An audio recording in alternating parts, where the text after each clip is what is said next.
आइए पति पावनी मोक्षदायिनी श्रीमद् भागवत कथा में हम प्रवेश करें।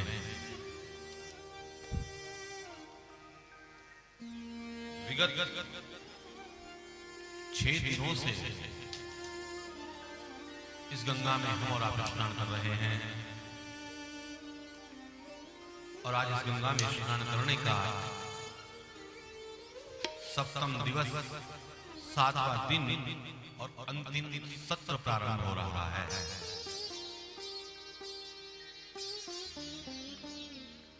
कथा आज विश्राम लेने जा रही है।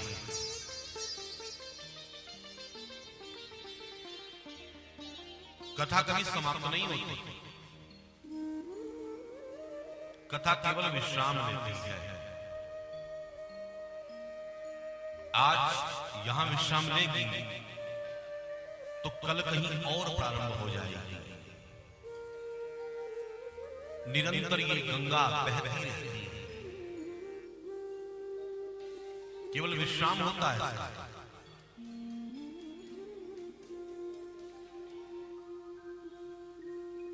मां गंगा के पावन तट पर भगवान सुखदेव बैठे हैं और परीक्षित को एक कथा सुना रहे हैं। परीक्षित भी बड़े ध्यान से इस कथा को सुन रहा है। सुखदेव भगवान बता रहे हैं, परीक्षित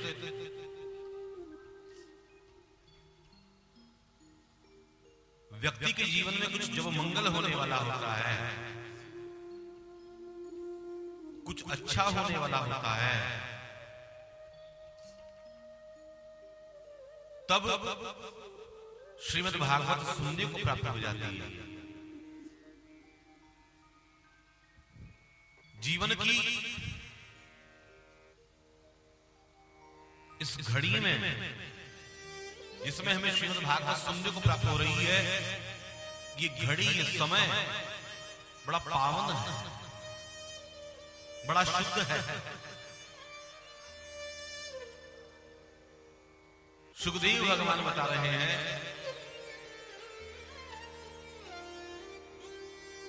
कि ये भागवत केवल पुस्तक मात्र नहीं, भागवत भगवान का श्री विग्रह रूप है। भागवत के जो दर्शन करेगा, समझो वह भगवान के ही दर्शन करेगा।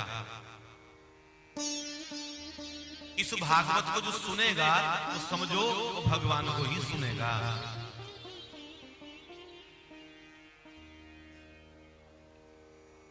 और श्रीमद् भागवत मात्र एक ऐसा ग्रंथ है जो मुक्ति प्रदान कर देता है, मुक्ति प्रदान करा देता है। मुक्ति देने वाला एक ग्रंथ है।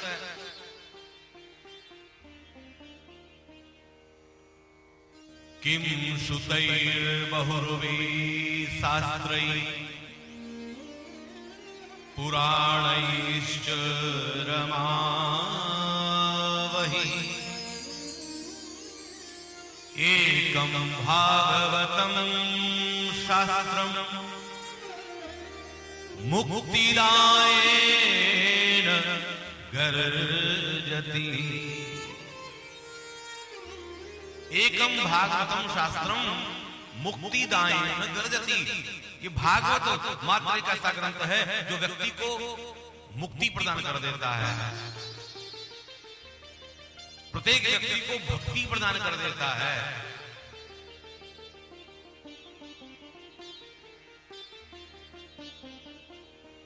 प्रथम भागवत जो हुई वो हरिद्वार में मां गंगा के तट पर हुई। किसी ने कहा अगर गंगा पर ही भागवत होनी थी तो ये हरिद्वार में ही क्यों हुई? गंगा का तट तो और जगह भी है, गंगा तो निरंतर बह रही है, हरिद्वार में ही कथा क्यों हुई? सनकादिक ऋषियों ने नारद जी को हरिद्वार में ही गंगा के तट पर ही कथा क्यों सुनाई? तो बताया कि पर्वत और मैदान का मध्य है हरिद्वार। हरिद्वार से ऊपर जो है वो पर्वत प्रारंभ हो जाते हैं, बद्री का क्षेत्र प्रारंभ हो जाता है, और हरिद्वार से जो नीचे है वो मैदानी इलाका है, मैदान है। इसलिए बीच में श्रीमद् भागवत को रखा गया ताकि जो पर्वत पर बैठे हैं साधु संत योगी पंडित विद्वान वो अपने ज्ञान को थोड़ा कम करें, अपने ज्ञान से थोड़ा नीचे आए तो श्रीमद् भागवत प्राप्त होती है।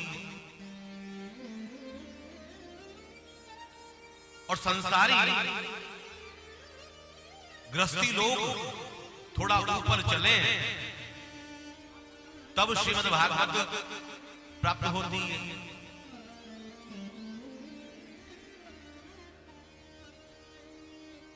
योगी लोग पंडित लोग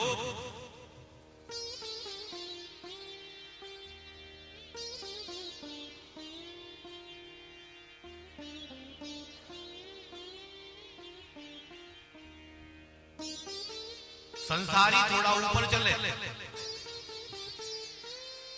और ज्ञानी थोड़ा नीचे आए तब श्रीमद् भागवत प्राप्त होती है।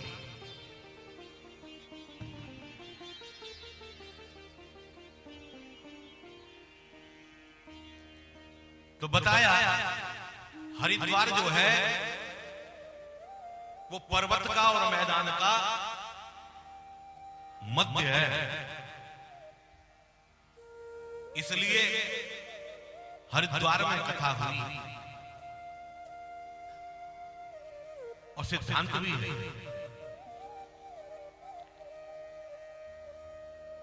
कक्ष के अंदर, कमरे के अंदर और कक्ष के बाहर दोनों जगह प्रकाश करना हो और हाथ में दिया एक ही हो, हाथ में दीपक हो तो उस दिए को, उस दीपक को देली में रखना चाहिए ताकि कमरे के अंदर भी प्रकाश हो जाए और कमरे के बाहर भी प्रकाश हो जाए। राम राम मणिदीप धर